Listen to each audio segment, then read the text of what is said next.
The morning sun shone through the windows of Marcus King's penthouse apartment.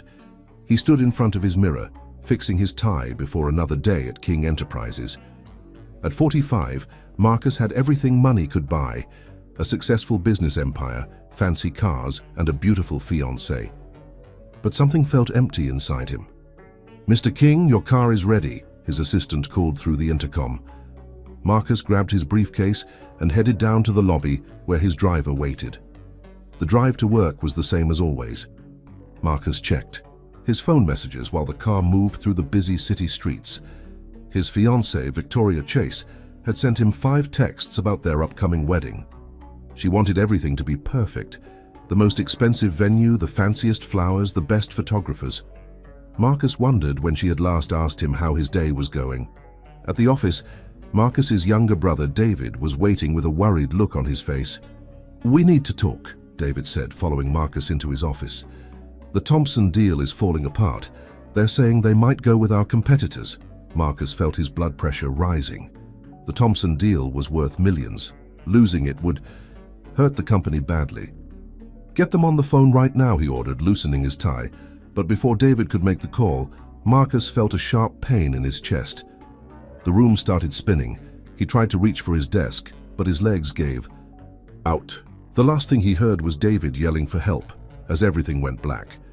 When Marcus opened his eyes again, he was in a hospital bed. The steady beep of machines filled the room. A nurse hurried in to check on him, but the pain in his chest was so bad that he passed out again. For the next few days, Marcus drifted in and out of consciousness. The doctors said he had suffered a major heart attack. They had to perform emergency surgery. Every time he woke up, different faces surrounded his bed. Doctors, nurses, his brother David, sometimes Victoria, who always seemed more interested in taking selfies by his bedside than actually talking to him. But there was one face that started to stand out. Ana Martinez, one of the night shift nurses. She didn't wear fancy clothes or expensive jewelry like Victoria. She didn't try to talk business like David. She just did her job with quiet kindness, checking Marcus's vitals, adjusting his pillows, making sure he was comfortable. "You need to take it easy," Anna would tell him whenever he got frustrated about being stuck in the hospital. "Your heart needs time to heal." What Marcus didn't know was that while he was recovering, things at King Enterprises were falling apart. David had called an emergency board meeting. He showed up with a document Marcus had signed years ago, giving David power of attorney if anything happened to him. Now David was using it to take control of the company. Victoria's true colors started showing too. She spent less and less time at the hospital. When she did visit, she was always on her phone, talking about pushing back the wedding date or complaining about how Marcus's condition was affecting her social life. But Anna was there, every night, doing her rounds with a gentle smile. She started bringing him magazines to read, telling him funny stories about her family to lift his spirits. Sometimes she would just sit with him in comfortable silence while she filled out her charts. One night, Marcus woke up to find Anna checking his blood pressure. "Why are you so kind to me?" he asked. Anna looked surprised by the question. "Because every patient deserves kindness," she said simply. "Even millionaire CEOs who work too hard." For the first time since his heart attack, Marcus felt himself truly smile. There was something about Anna's honest, straightforward way that made him feel more alive than all his business success ever had. What he didn't realize was that his world was about to change completely. David's takeover of the company was just the beginning. Victoria's true motives would soon come to light, and Anna. She would prove to be much more than just the kind nurse who helped him heal. In the quiet hospital room that night, as the city, lights twinkled outside his window, Marcus King had no idea that his heart attack wasn't just a medical emergency. It was the start of a journey that would make him question everything he thought he knew about love, loyalty, and what really matters in life. The hospital days turned into weeks. Marcus started feeling stronger, but the news from the outside world only got worse. David had taken complete control of King Enterprises. The board members who had once praised Marcus now wouldn't even return his calls. "Your brother signed another deal today," Anna told him one evening while checking his medication. She had seen it on the news. "He sold off the Thompson contract to your competitors. Marcus felt his heart monitor beep faster. The Thompson contract was supposed to be his company's biggest deal of the year. "He's destroying everything I built," Marcus said, his hands shaking with anger. Anna quickly moved to calm him down. "Your health comes first right now," she said, adjusting his pillows. "You can't fight for your company if you don't take care of yourself." That night, Victoria finally showed up after being absent for 3 days. She breezed into the room wearing a designer dress and carrying shopping bags. "Darling, you won't believe the day I've had," she said, barely looking at Marcus. "The wedding planner is driving me crazy, and now with all this business drama with David, everyone's asking questions." "Did you know about the Thompson deal?" Marcus asked. Victoria's perfectly made-up face froze for a moment. "Oh, that? David said it was best for the company. You know, I don't understand all that business stuff." She waved her hand dismissively. "By the way, I think we should postpone the wedding until next spring. It would be better for the social calendar anyway." From her spot by the door, Anna watched Victoria's performance with quiet disapproval. She had seen too many patients surrounded by people who cared more about themselves than the sick person in the bed. Later that night, after Victoria left claiming she had an important charity event to attend, Anna found Marcus staring out the window. "Want to talk about it?" she asked, bringing him his evening medicine. "I was so focused on making money, on being successful," Marcus said quietly. "I never saw what was right in front of me. Victoria doesn't love me. David was just waiting for his chance to take over. I don't even know who I can trust anymore." Anna sat down in the chair next to his bed. "Sometimes we need to lose everything to see what really matters," she said. She told him about her own family, how her parents had come to America with nothing, how they had worked multiple jobs to put her through nursing school, how they had taught her that real wealth wasn't about money. Marcus found himself hanging on every word. Anna's simple wisdom touched something deep inside him. Here was someone who saw him not as a rich CEO or a business opportunity, but just as a person who needed help. The next morning, Marcus got another shock. His lawyer, James Peterson, came to visit with troubling news. "David's been moving money around," James explained. "Large amounts transferred to offshore accounts. And there's something else. He's been meeting secretly with Victoria." Marcus felt like he'd been punched in the gut. "Victoria and David, are you sure?" James nodded grimly. "They've been seen together at restaurants, hotels. The private investigator I hired got pictures." He pulled out an envelope and showed Marcus several photos of his brother and fiancée looking very cozy together. When Anna came on shift that evening, she found Marcus in a dark mood. The photos were spread out on his bed. Without him saying a word, she understood what had happened. She quietly started picking up the pictures, putting them back in the envelope. "You deserve better than this," she said simply. Marcus looked at her, really looked at her for the first time. Her simple uniform, her kind eyes, her gentle hands that had helped him heal. "Why do you care so much?" he asked. Anna smiled softly. "Because I believe everyone deserves a second chance at happiness, even stubborn millionaires who work too hard." That night, as Anna went about her duties, she didn't notice Victoria watching her from the hallway with cold, calculating eyes. Victoria had seen how Marcus looked at the nurse. She had noticed how he smiled more when Anna was around, and she wasn't about to let some nobody nurse ruin her plans. Victoria pulled out her phone and dialed David's number. "We need to talk," she said. "There's something standing in our way." In his hospital bed, Marcus finally fell asleep, unaware that the worst betrayals were yet to come. But he was also unaware that in Anna, he had found someone who would stand by him through the storm ahead. Someone whose simple honesty would help him rebuild, not just his life, but his heart. Victoria's plan went into action quickly. The next morning, she stormed into Marcus's hospital room just as Anna was checking his vital signs. "I want her fired," Victoria shouted, pointing at Anna. "I caught her going through Marcus's personal belongings last night. She's probably trying to steal from him." Anna stood there, shocked. "That's not true," she said firmly. "I would never do that." Marcus tried to sit up in his bed. "Victoria, what are you talking about? Anna has been nothing but helpful."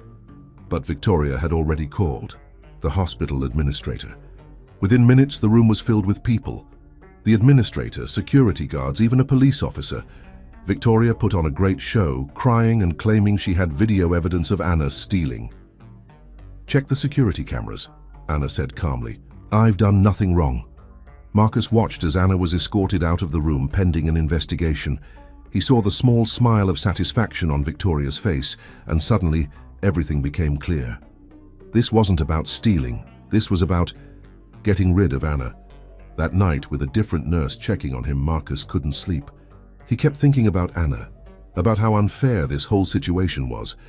He pressed the call button and asked to speak to the hospital administrator. "I want to see the security footage," Marcus demanded, "and I want my lawyer present when we review." The administrator looked uncomfortable. "Mr. King, Ms. Chase already withdrew her complaint. She said she might have been mistaken. But hospital policy requires us to transfer Ms. Martinez to another floor." Marcus felt his anger rising. "So Victoria made false accusations, and now Anna is being punished for it. I won't accept that." Meanwhile, Anna was at home in her small, apartment, worried sick about her job. She had worked at the hospital for 8 years without a single complaint. Now her reputation was at risk because of Victoria's lies. The next morning, Anna's phone rang. It was her union representative. "Ms. Martinez, someone powerful is arguing your case. The hospital administration wants to meet with you." When Anna arrived at the hospital, she found Marcus sitting in the administrator's office against doctor's orders. He was still in his hospital gown, hooked up to a portable heart monitor, but his face was determined. "Either Anna returns to her regular duties, or I'm pulling all my charitable donations to this hospital," Marcus stated firmly, "and I'll make sure everyone knows why." The administrator quickly agreed to reinstate Anna, but as she left his office, Anna confronted Marcus. "You shouldn't have done that," she said. "You're risking your health." Marcus looked at her with tired but determined eyes. "You stood by me when I was at my lowest. It's time someone stood up for you." What they didn't know was that Victoria had seen everything. She rushed to meet David at their usual secret spot, an expensive restaurant across town. "That nurse is becoming a real problem," Victoria fumed. "Marcus is falling for her. I can see it in his eyes. We need to do something more drastic."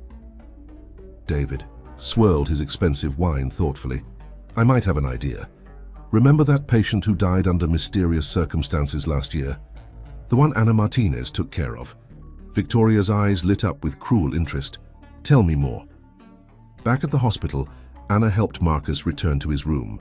As she adjusted his monitors, their hands touched briefly. Both felt a spark of electricity, but quickly pulled away. "Thank you," Anna said softly. "Nobody has ever stood up for me like that before." Marcus looked at her intently. "Anna, I need to tell you something. These past weeks, you've shown me what real caring looks like. Not the fake concern Victoria shows for the cameras, but genuine kindness." Anna felt her heart beating faster. "Marcus, don't. You're still engaged, and I'm just a nurse." "No," Marcus said, taking her hand. "You're the most real person I've ever met." But their moment was interrupted by the arrival of James Peterson, Marcus's lawyer, bursting into the room with urgent news. "Marcus, we have a big problem," James said, out of breath. "David has called an emergency board meeting for tomorrow. He's going to try to have you declared mentally incompetent to run the company. He's claiming your heart attack affected your brain," Anna gasped. Marcus's grip on her hand tightened. "That's not all," James continued grimly. "He's got Victoria ready to testify that you've been making irrational decisions.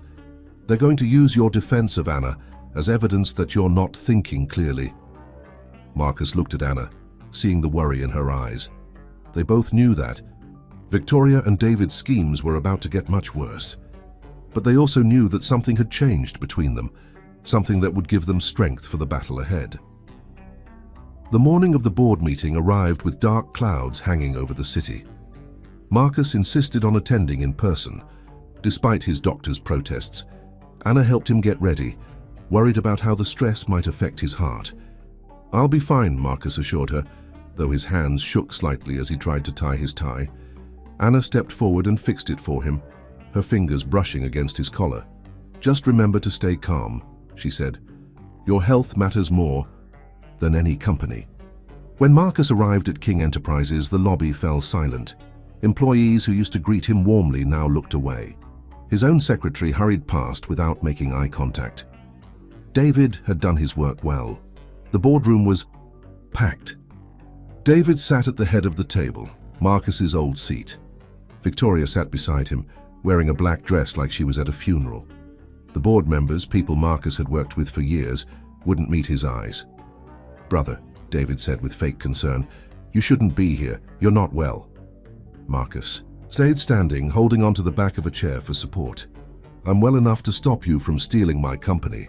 David smiled coldly and nodded to his lawyer, who started distributing thick folders to everyone in the room. "These are Marcus's medical records," David announced. "As you can see, his heart attack caused oxygen deprivation to his brain. His recent behavior, threatening the hospital, becoming emotionally involved with a nurse, shows his judgment is impaired." Victoria dabbed at her eyes with a tissue. "It breaks my heart to say this, but Marcus isn't the same man anymore. He needs help, not the stress of running a company." Marcus felt his real heart pounding dangerously fast, but before he could speak, the boardroom door opened. Anna walked in, still wearing her nurse's uniform. She had come straight from her shift. "If you're going to discuss Mr. King's medical condition," she said clearly, "you should hear from someone who actually knows about medicine." David jumped to his feet. "This is a private meeting, security!" But James Peterson, Marcus's lawyer, stepped forward. "Ms. Martinez is here as a medical expert witness. If you remove her, we'll have grounds for immediate legal action." Anna walked to the front of the room, her head held high. She faced the board members directly. "I've been Mr. King's nurse since his heart attack. I can tell you that while his heart needed healing, his mind has always been clear. In fact, he's shown better judgment recently than when he first came to us." She turned to look at David and Victoria. "He's seen through people who pretend to care about him while plotting behind his back. That's not mental impairment. That's wisdom." Victoria's face turned red with anger. "How dare you? You're just a nurse who got too attached to her patient. Everyone knows you're taking advantage of him." "Taking advantage?" Marcus's voice boomed through the room. "Let's talk about taking advantage, Victoria. Let's talk about how you and David have been meeting in secret. Let's talk about the offshore accounts." The board members started murmuring. David's lawyer tried to interrupt, but Marcus kept going. He pulled out his phone and played a recording. Victoria's voice clearly discussing plans with David to take over the company. "I had my own private investigator," Marcus explained. "He's been following you both for weeks." David's face turned pale. Victoria jumped up from her chair, her designer purse falling to the floor. Papers spilled out, including documents showing transfers of company money to private accounts. The boardroom erupted in chaos. Board members started shouting questions. David tried to explain, but Victoria was already backing toward the door, looking for an escape. Suddenly, Marcus felt a sharp pain in his chest. He grabbed at his heart, stumbling. Anna rushed to his side, catching him before he fell. "His heart," she shouted. "Someone call an ambulance." As Marcus fought to stay conscious, he heard the concern in people's voices. Real concern this time, not fake like Victoria's. He felt Anna's strong hands supporting him, heard her professional voice giving medical instructions. The last thing he saw before everything went dark was David being confronted by angry board members and Victoria running out of the room in tears. When he woke up, he was back in the hospital. But this time was different. The board members had called an emergency session and voted to reinstate him as CEO. David was under investigation for financial fraud. Victoria had disappeared, leaving only a note saying she was moving to Europe. Anna sat beside his bed, holding his hand. "You shouldn't have pushed yourself so hard," she scolded gently. Marcus smiled weakly. "Had to protect what matters." He squeezed her hand. "And I'm not talking about the company." But their moment of peace wouldn't last long. Outside the hospital room, a woman from Marcus's past was waiting to visit, someone who would bring new complications to their already dramatic story. And in a lawyer's office across town, Victoria was meeting with someone who promised to help her get revenge on both Marcus and Anna. The woman waiting outside Marcus's hospital room was Elena Richardson, his ex-wife from 15 years ago. She looked exactly like Anna remembered her from magazine covers, tall, elegant, and always perfectly put together. "I came as soon as I heard about your heart attack," Elena said, walking into the room. She stopped short when she saw Anna holding Marcus's hand. "I didn't realize you had company." Marcus hadn't seen Eleanor since their divorce. She had left him for a European prince, creating a huge scandal. Now here she was, looking at him with concern in her eyes. "Elena," Marcus said, his voice tired, "why are you really here?" Before she could answer, two police detectives walked in. "Mr. King, Ms. Martinez, we need to ask you both some questions about Victoria Chase." Anna felt Marcus's hand tighten around hers.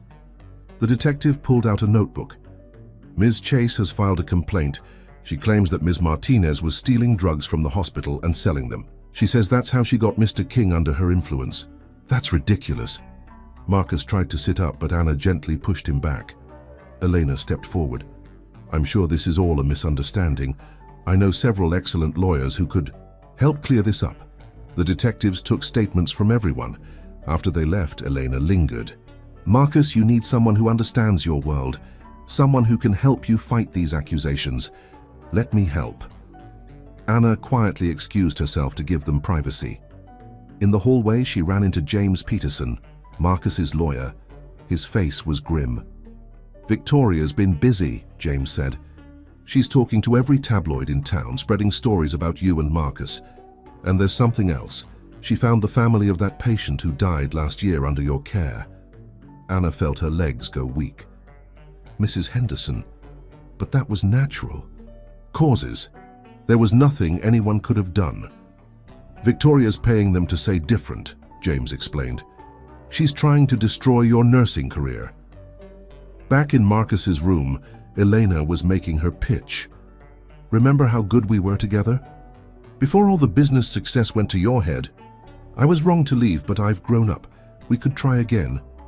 Marcus looked at the door where Anna had gone. "Elena, I'm not the same person I was, and neither are you. You're here because you saw in the news that I kept my company. If I had lost everything, you wouldn't have come." Elena's sweet smile turned cold. "You're choosing that nurse over me. Marcus, think about your reputation. The board members might support you now, but how will they feel about their CEO dating the help? Get out." Marcus's voice was quiet, but firm. "I've had enough of people who care more about appearances than what's real." Meanwhile, Anna was in the hospital chapel praying for strength. Her whole career was at risk. Victoria's false accusations could ruin everything she had worked for. But what scared her most was losing Marcus. A nurse stuck her head in the chapel door. "Anna, come quick, Mr. King's having another episode." Anna ran to Marcus's room. His heart monitor was beeping wildly. Elena stood there helplessly as Marcus gasped for breath. "Move!" Anna pushed past Elena and quickly checked Marcus's vitals. She called the code team, then started emergency procedures. Her training took over, pushing aside all personal feelings. Slowly, Marcus's heartbeat stabilized. The crisis passed. When he opened his eyes, he saw Anna's worried face above him. "My guardian angel," he whispered. Elena watched from the corner, seeing how they looked at each other. She pulled out her phone and made a call. "Victoria, it's Elena. I think we can help each other." Later that night, after Marcus was sleeping, peacefully Anna checked her email. Her hands started shaking. Someone had sent anonymous letters to the nursing board, claiming she had helped multiple patients die for money. The evidence was fake, but convincing.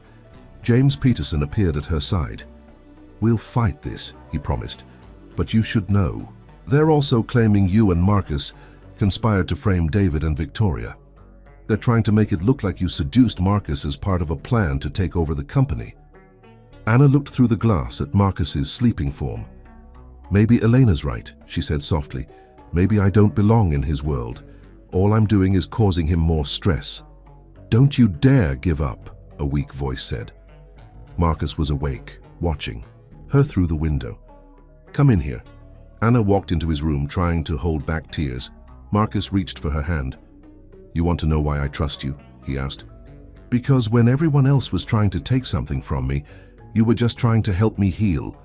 That's worth more than all the fancy reputations in the world. But outside the hospital, Victoria and Eleanor were meeting in an expensive restaurant, plotting their next move. And in a small office downtown, Mrs. Henderson's family was preparing to go public with their accusations against Anna. The storm that was coming would test not just Marcus and Anna's feelings for each other, but their very strength to keep fighting. The morning news hit like a bomb. Every channel showed pictures of Mrs. Henderson's crying family outside the hospital. "Our mother trusted her nurse," Mrs. Henderson's daughter sobbed for the cameras. "We never thought Anna Martinez would help her die to get money from rich patients." Marcus watched the coverage from his hospital bed, his fists clenched in anger. Anna had been suspended pending investigation. The nursing board had no choice with all the media attention. "We'll fix this," James Peterson promised, pacing the room. But Victoria and Elena have done their homework. They've found 3 other families willing to say Anna was suspiciously close to their rich relatives before they died. All lies. Marcus slammed his hand on the bed tray. "Anna has spent her life helping people." Eleanor chose that moment to sweep into the room. "Darling, you need to distance yourself from this scandal. The board members are getting nervous again. Let me handle the press. I'll tell them you were too weak after your heart attack to realize what was happening." Marcus looked at her with disgust. "You're behind this, aren't you? You and Victoria." Elena's perfect smile didn't waver. "I'm trying to save your reputation. That nurse has been using you, think about it. She probably caused your heart attack in the first place. She was just waiting for a rich patient she could manipulate. Get out." Marcus's voice shook with rage. "And tell Victoria I'm going to prove what you're both doing." But Elena just laughed softly. "Prove what? That your ex-wife and ex-fiancé are concerned about you? That we're warning you about a nurse with a suspicious past? Face it, Marcus. In our world, people will believe what we tell them to believe." After Elena left, Marcus called for his driver. Despite doctor's orders, he checked himself out of the hospital. He had to find Anna. Anna's small apartment was surrounded by reporters. She sat inside with all the curtains drawn, crying as she watched her life fall apart on TV. Her phone was full of hateful messages. Even some of her old patients' families were starting to doubt her. A knock at her door made her jump. Through the peephole, she saw Marcus leaning against the wall, looking pale. "You shouldn't be here," she said, opening the door. "You're not strong enough?" "I'm exactly where I need to be." Marcus walked in, then had to sit quickly as dizziness hit him. "We're going to fight this together." Anna helped him to her couch. Her small living room, with its simple furniture and family photos, was so different from his luxury penthouse. "Look at this," she said sadly. "This is my real world. Not fancy restaurants and board meetings. Maybe Elena's right. We're just too different." Marcus took her hand. "I've lived in that fancy world my whole life. Want to know what I learned? It's all fake. The parties, the designer clothes, the perfect smiles, they're all covering up empty hearts. But you, Anna Martinez, you're real. Everything about you is real." Tears fell down Anna's cheeks. "I could lose my nursing license. Everything I've worked for gone because of lies." "Then we'll prove they're lies." Marcus pulled out his phone. "James is already tracking down everyone who worked with you on those cases, and I've hired the best private investigators to look into Victoria and Elena's connection." But their moment was interrupted by another news alert. David had called a press conference. He stood at the podium looking appropriately concerned as he announced that King Enterprises would fully cooperate with any investigation into Anna Martinez. "While my brother recovers from his unfortunate condition," David said smoothly, "we want to ensure all our stakeholders that the company takes these accusations very seriously." Anna watched Marcus's face grow darker. "He's still trying to push me out," Marcus said. "They all are. Victoria, Elena, David, they're working together now. They want to destroy you to get to me." A new text made Anna's phone buzz. It was from another nurse. "The Henderson family is suing the hospital. They're saying you gave their mother extra morphine when you thought no one was watching." Marcus saw Anna's hands shake as she read the message. He pulled her close, letting her cry. Against his shoulder, "I won't let them win," he promised, "no matter what it takes." Outside, reporters were taking pictures through gaps in the curtains. By morning, every tabloid would show Marcus King visiting his killer nurse girlfriend. The headlines would scream about scandal and betrayal. But in that small apartment holding each other, Marcus and Anna found strength in what Elena had called their biggest weakness, their realness, their true feelings for each other. What they didn't know was that in a luxury hotel across town, Victoria was meeting with someone who had even more reason to hate them both.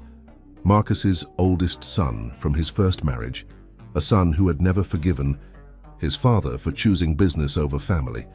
And in her expensive penthouse, Elena was looking at old photos of her life with Marcus, plotting how to use 20 years of secrets to destroy the woman who had stolen him from her again. Jonathan King stood in Victoria's hotel suite, looking at photos of his father with Anna. At 30 years old, he had his father's strong features, but his mother Elena's cold eyes. "So this nurse thinks she can take over my father's life?" Jonathan picked up a photo and ripped it in half. "After everything he did to our family?" Victoria poured more champagne. "She's got Marcus wrapped around her finger, but with your help we can stop her. Think about it, you're his only heir.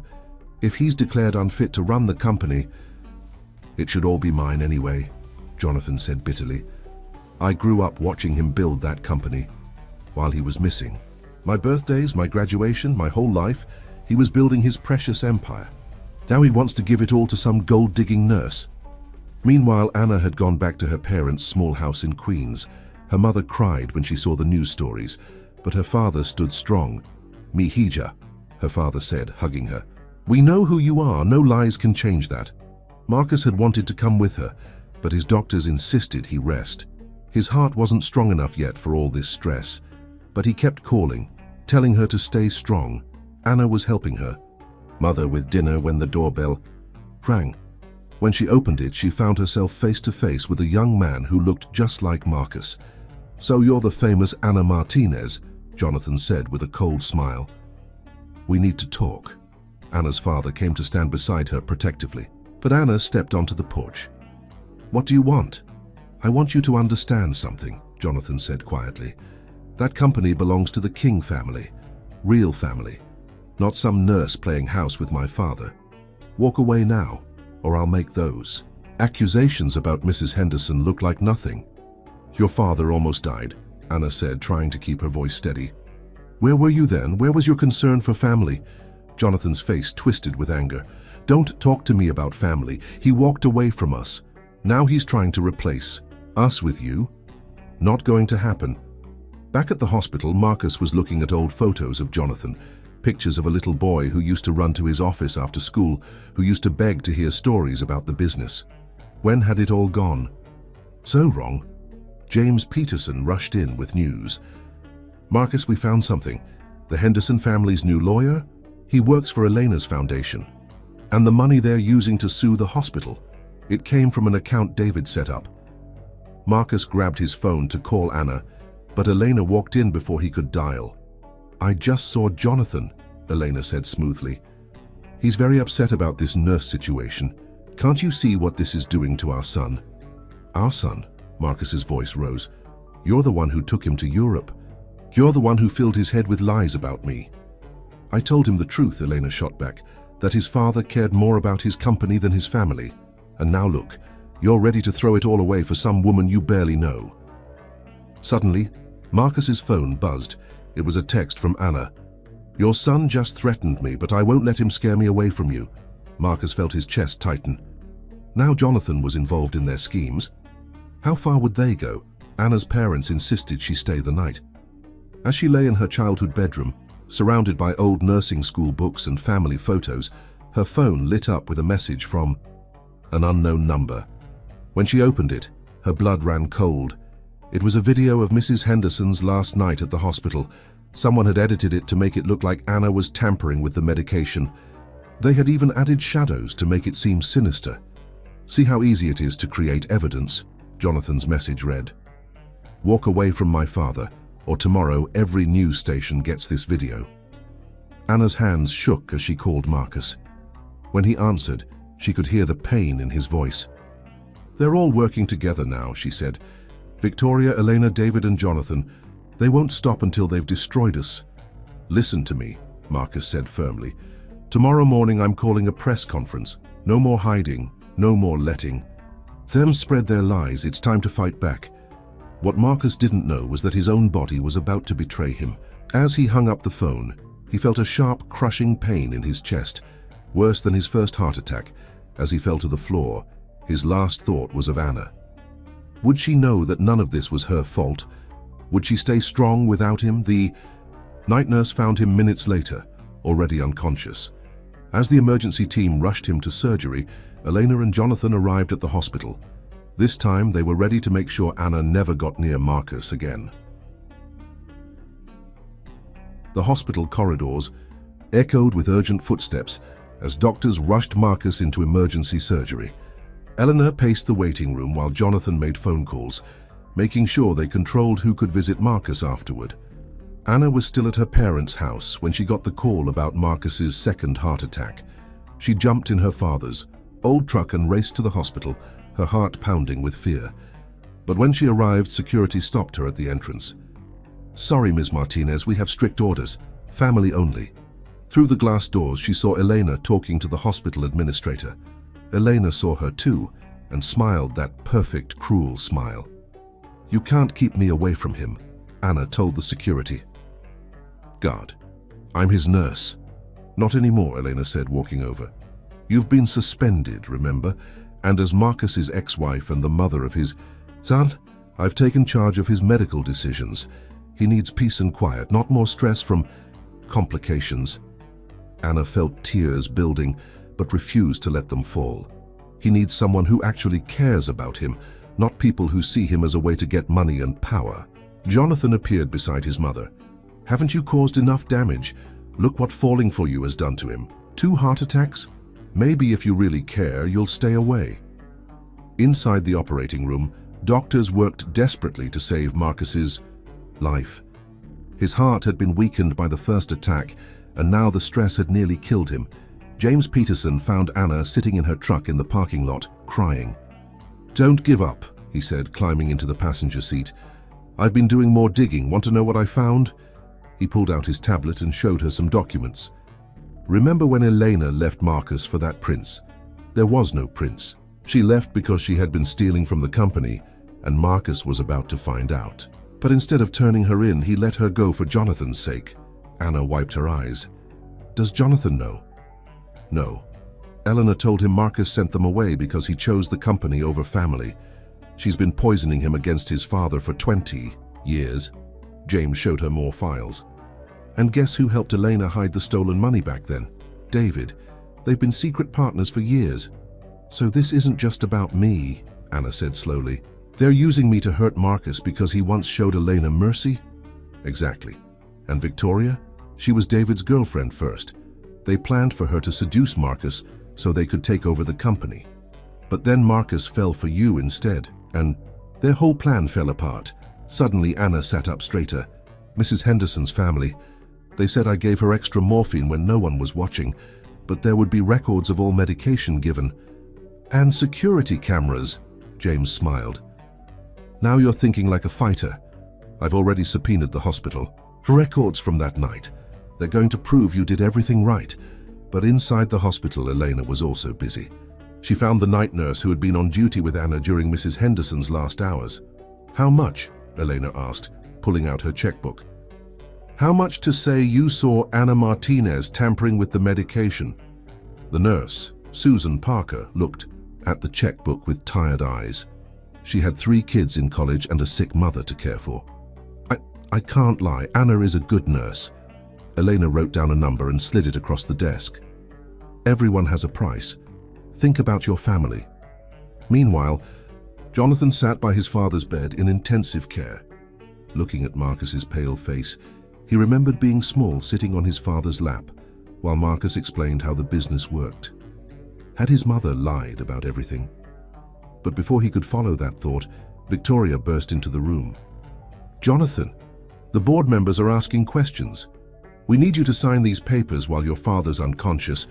They'll give you temporary control of the company." Jonathan stared at the papers. This was what he'd always wanted, wasn't it? To prove he could run the company as well as his father, outside in her truck, Anna was praying for Marcus's recovery. When her phone buzzed, it was a text from Susan Parker.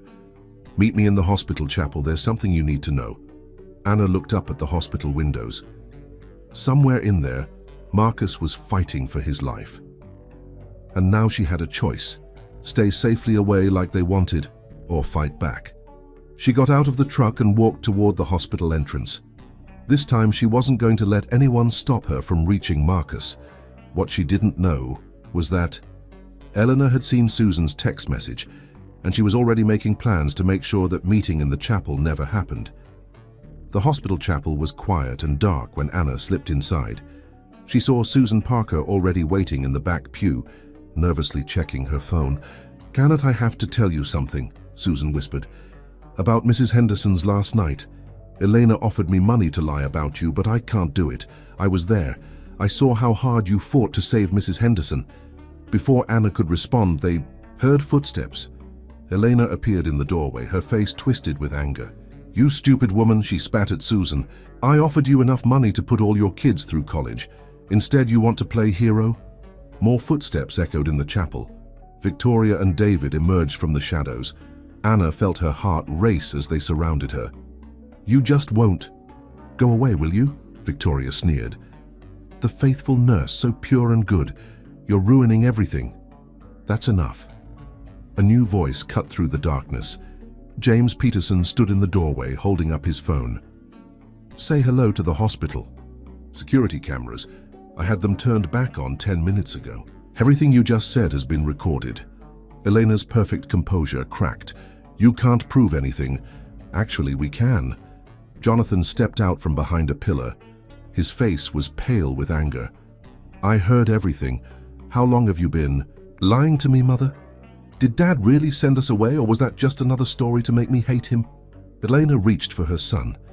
"Jonathan, darling, everything I did was for you." "No," Jonathan's voice was hard. "It was for you, always for you. The stealing, the lies, using me against Dad. I remember now. I remember him begging you not to take me away." Victoria tried to run, but security guards appeared at every door. David started yelling about his lawyers, but no one was listening. Susan Parker stepped forward. "I'll testify about everything. How you tried to bribe me, how Anna really cared for Mrs. Henderson. All of it." Upstairs in intensive care, Marcus was finally waking up. His eyes opened to find Anna holding his hand, tears running down her face. "What happened?" he asked weakly. "Everything's coming out," Anna said softly. "Elena's old theft, David and Victoria's plots, all of it. But most importantly," she moved aside to reveal Jonathan standing behind her. "Dad," Jonathan's voice broke. "I'm so sorry. Mom, she told me so many lies. I wanted to hurt you because I thought you had hurt us first." Marcus reached for his son's hand. "I should have fought harder to keep you with me. Running the company seemed so important then. I was wrong." "Very touching," said a cold voice. They turned to see Eleanor in the doorway, but this time she held a syringe in her shaking hand. "You think you've won? You think you can take my son? My future, everything I've worked for? Mom, stop." Jonathan moved toward her, but Elena raised the syringe threateningly. "All of you back away from him," she ordered. 20 years ago you showed mercy, Marcus. You let me go instead of pressing charges. That was your mistake. I won't make the same error." But she hadn't noticed Anna moving quietly along the wall.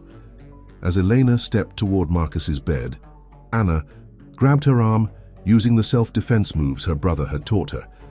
The syringe went flying. Security guards rushed in, finally taking Elena away. As they led her out, she was still screaming about revenge. In the chaos that followed, Marcus held onto both Anna and Jonathan's hands. "My real family," he said quietly. "Not the one money can buy, but the one love builds." Later that night, after Jonathan had gone to give his statement to the police, Anna sat beside Marcus's bed. "Your heart rate is finally stable," she said, checking the monitors. "Of course it is," Marcus smiled. "My heart found its guardian angel." But even as they shared this moment of peace, Victoria was making one last desperate move. In her hotel room, she logged into her computer and pressed send on a mass email. She had nothing left to lose now, so why not release all the fake evidence they had created about Anna? By morning, every news station in the country would have their edited videos and false documents. The question was, would the truth come out fast enough to save Anna's reputation? And would Marcus's heart be strong enough for one final fight? The morning sun rose over a city buzzing with scandal. Victoria's mass email had worked. Every news channel showed the doctored videos of Anna supposedly hurting patients. Outside the hospital, reporters crowded together, hungry for more drama. But this time Anna wasn't hiding. She stood at a podium in the hospital's main conference room, her parents on one side, Marcus in a wheelchair on the other. Jonathan stood protectively behind his father's chair. "I became a nurse because I believe in helping people," Anna said clearly into the microphones. "No lies can change that." "Truth?" James Peterson stepped forward, holding up a stack of papers. "We have proof that these videos were edited. The original security footage shows Ms. Martinez doing her job exactly as she should. We also have evidence of who created these false accusations." He started distributing documents to the reporters, bank records showing payments from Elena to the video editor, emails between Victoria and David planning their schemes, witness statements from hospital staff. Susan Parker took the podium next. "I was there the night Mrs. Henderson passed away. Anna Martinez spent hours trying to save her life. When nothing more could be done, she sat with Mrs. Henderson, holding her hand so she wouldn't be alone." In the back of the room, Mrs. Henderson's daughter stood up. "We were wrong," she said through tears. "They offered us money to blame the nurse who tried to help our mother. We're dropping all charges and apologizing to Ms. Martinez." The news cameras swung between the speakers as more people came forward. Hospital staff told stories of Anna's dedication. Former patients and their families spoke about her kindness. Even some board members from King Enterprises stood to praise her integrity. Victoria watched it all on TV from her hotel room, rage building as her plans crumbled. She grabbed her passport and keys, heading for the airport. But police were already waiting in the lobby. "Victoria Chase," the detective said, "you're under arrest for conspiracy, fraud, and attempted murder." Across town, Elena sat in her jail cell, her perfect appearance finally cracking. Her expensive clothes were gone, replaced by an orange jumpsuit. David was in the cell next door, still shouting about his lawyers. Back at the hospital, after the press conference, Marcus held Anna's hand as the doctor gave him good news. His heart was getting stronger. The rest and proper care were finally paying off. "I guess love is good medicine," the doctor smiled. Jonathan came in carrying boxes of his childhood things from Elena's house. "Look what I found, Dad," he said, pulling out old photos. "Remember when you used to let me play office in your desk chair? We have a lot of time to make up for," Marcus said, hugging his son. Anna watched them with happy tears in her eyes. She started to step out to give them privacy, but both Kingmen called her back. "You're family now," Jonathan said. "No more doubts, no more listening to lies about gold diggers or social climbers. I've seen your heart, Anna. It's even bigger than Dad's company." A week later, Marcus was strong enough to leave the hospital. But before they left, he had a surprise for Anna. He called all the hospital staff together in the main lobby. "This place has given me more than just physical healing," he announced. "It gave me love, truth, and a second chance at family. So, I'm establishing the Martinez Nursing Scholarship Fund to help others follow their dreams of helping people, just like Anna did." Anna's parents cried with pride as Marcus handed them the first check. It would provide nursing school scholarships for decades to come. Outside, spring flowers bloomed in the hospital garden. Marcus insisted on walking out on his own feet, though Anna stayed close just in case. Jonathan carried his father's bags, chatting about plans to learn the business the right way this time. As they reached the car, Marcus suddenly turned to Anna. "Marry me," he said simply. Anna looked surprised. "Here? Now?" "Why not? This place brought us together, and I don't want to waste any more time." "But what about a big society wedding?" "Your position?" Marcus laughed. "I think we've had enough drama. Let's just be real, like you taught me to be." Later that evening, in the hospital's small chapel, Anna and Marcus exchanged vows. Her parents, his son, their true friends, surrounded them. No cameras, no reporters, no fake smiles or hidden agendas. Just honest love and new beginnings. Victoria and Elena watched the wedding announcement on the small TV in their prison's common room. David had already accepted a plea deal, revealing everything in exchange for a lighter sentence. "You know what? The worst part is," Victoria said bitterly, "they're actually happy. All our schemes, all our plans, and they still won." Elena didn't answer. She was looking at an old photo of herself with baby Jonathan, remembering a time before. Greed and lies poisoned everything. Back at the King house, Marcus sat in his home office with Jonathan, teaching him about the business, doing things right this time. Anna popped her head in to remind Marcus to take his medicine. "What did I do to deserve you?" Marcus asked, pulling her close. "You learned to listen to your heart," Anna smiled, both literally and figuratively. Outside the window, the city stretched out before them. Somewhere out there, other dramas were unfolding, other lives were changing. But in this moment, in this room, there was only truth, family, and love. The real kind that no amount of money could buy. Jonathan watched his father and new stepmother with a peaceful smile. The anger and confusion of the past were finally fading. He understood now what real wealth looked like. It wasn't in bank accounts or company shares. It was right here, in a father's proud eyes and a good woman's caring heart. The evening sun painted the sky in beautiful colors as the King family sat down to dinner together. No servants, no fancy china, just Anna's mother's home cooking and the simple joy of being together. "To second chances," Marcus raised his glass. "To real love," Anna added. "To family," Jonathan finished, and in that moment, they all knew, no matter what storms might come, their hearts would face them together.